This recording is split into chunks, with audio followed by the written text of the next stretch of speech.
Beberapa hari yang lalu saya sempat membaca artikel di Viz Indonesia, tepatnya melalui media Instagram.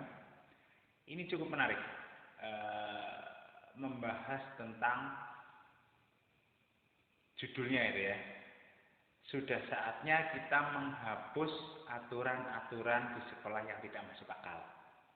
Nah, di situ ternyata dari artikel itu beberapa warganet berkomentar. Yang salah satu titiknya adalah bahwa adanya seragam dan keseragaman di sekolah itu masih sangat penting agar tidak terjadi kesenjangan sosial dan ketimpangan sosial. Kemudian saya jadi berpikir, apa iya seragam dan keseragaman itu di sekolah bisa mengurangi kesenjangan dan ketimpangan sosial? Karena ini cukup menggelitik juga, dan ini juga saya sering mendengar dari siswa-siswa peserta didik yang mengeluhkan tentang beberapa aturan-aturan yang sering dianggap tidak masuk akal. Contohnya seperti siswa laki-laki harus memotong rambutnya pendek, bahkan di beberapa sekolah ada aturan yang tidak hanya pendek tapi harus dengan sentimeter atau ukuran-ukuran tertentu. Atau misalkan lagi aturan untuk yang perempuan yang tidak berjilbab misalkan harus diikat dua ya di kepalanya dengan ikat rambut yang warnanya sama dan ditentukan oleh sekolah. Apa iya sih kesenjangan dan ketimpangan sosial ini bisa dikurangi dengan adanya aturan-aturan di sekolah ini, agar dalam bahasa lainnya ya agar sekolah itu homogen gitu, agar sama. Saya lalu berpikir, kalau kata-katanya adalah kesenjangan sosial dan ketimpangan sosial, harusnya ini hubungannya dengan ekonomi. Tapi mari kita kerucutkan lagi. Mungkin maksudnya kesenjangan dan ketimpangan sosial di sini adalah dalam hal penampilan. Jadi adanya seragam dianggap meminimalisir adanya sekat-sekat antara si kaya dan si miskin dalam berpenampilan. Agar di sekolah semuanya kelihatan sama dari tingkatan ekonomi yang sama. Tapi kok ya nggak pas gitu kalau ini akhirnya ranahnya ke penampilan. Kenapa? Kalau memang kesenjangan sosial ini bisa dikurangi dengan menggunakan seragam dan keseragaman di sekolah, harusnya tidak ada kasus bullying lagi dong, tidak ada kasus intoleransi lagi dong, harusnya tidak ada masalah-masalah kemindiran dan ketidakpercayaan diri bagi beberapa siswa tertentu ketika melihat teman-temannya dong. Tapi nyatanya sampai sekarang masih ada. Dan saya pikir memang tidak ada relevannya karena kesenjangan sosial itu tentang ekonomi bukan penampilan. Kalau kamu atau kita ingin menghilangkan kesenjangan sosial, yang diperbaiki adalah taraf ekonominya kan, bukan tentang penampilannya. Karena penampilan itu kan sesungguhnya hanya selera. Hanya saja oleh beberapa orang ini dianggap sebagai simbol seperti itu. Kalau orang kaya, barang-barangnya harus mahal, harus branded, harus ini itu dan sebagainya. Kalau orang tidak punya, harus barang-barangnya yang murah dan kawan-kawannya. Oke lah, anggaplah iya bahwa keseragaman adalah mengurangi kesenjangan sosial.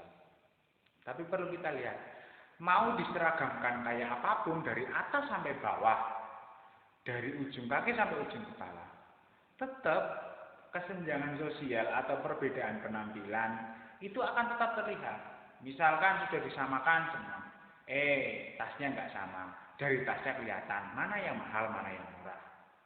Oke lah, tasnya disamakan, tapi nanti ketika pulang sekolah ada yang dijemput pakai mobil, ada yang dijemput pakai motor, ada yang berjalan kaki. Tetap kan, berarti sesungguhnya keseragaman ini sebenarnya tidak lagi meminimalisir tentang adanya ketimpangan sosial di sekolah. Nah, tapi permasalahan selanjutnya, kalau begitu, jika memang ketimpangan sosial di sekolah ini bisa dikurangi dengan keseragaman, atau ketimpangan sosial itu tidak bisa dikurangi dengan adanya keseragaman di sekolah, maka berarti kita harus, atau bukan berarti kita juga harus menyatakan bahwa sekolah tidak perlu lagi berseragam dan keseragaman gitu. Ya, seragam dan tidak seragam itu kan sebenarnya sesungguhnya sudah tidak menjadi ranah yang penting lagi menurut saya. Karena semua adalah tentang bagaimana cara berpikir, bagaimana tentang perasaannya gitu. Anggaplah misalkan gitu, kalau kamu sudah diseragaman pun gitu, kemudian di sekolah sudah semuanya sama, bahkan sampai diasramakan dengan tingkatan yang sama gitu. Tapi toh nanti juga terbentuk obrolan-obrolan yang berbeda gitu. Yang kaya maupun ini, yang miskin juga. Jadi sebenarnya titiknya tentang mengurangi ketimpangan sosial di sekolah itu bukan lagi tentang seragaman sesungguhnya, tapi tentang bagaimana cara berpikir, bagaimana cara kita bisa melihat orang tanpa melihat apa yang dipakai, apa yang digunakan, seperti itu. Nah, di sini ranahnya bukan lagi hanya di sekolah, tapi tentang lingkungan, tentang orang tua. Jadi kalau mau seragam atau tidak seragam pun, kalau kalian berasal dari orang tua yang beragam, yang bisa menerima keberagaman, itu ya pasti akan biasa-biasa saja. Mau bergaul dengan siapapun ya biasa saja.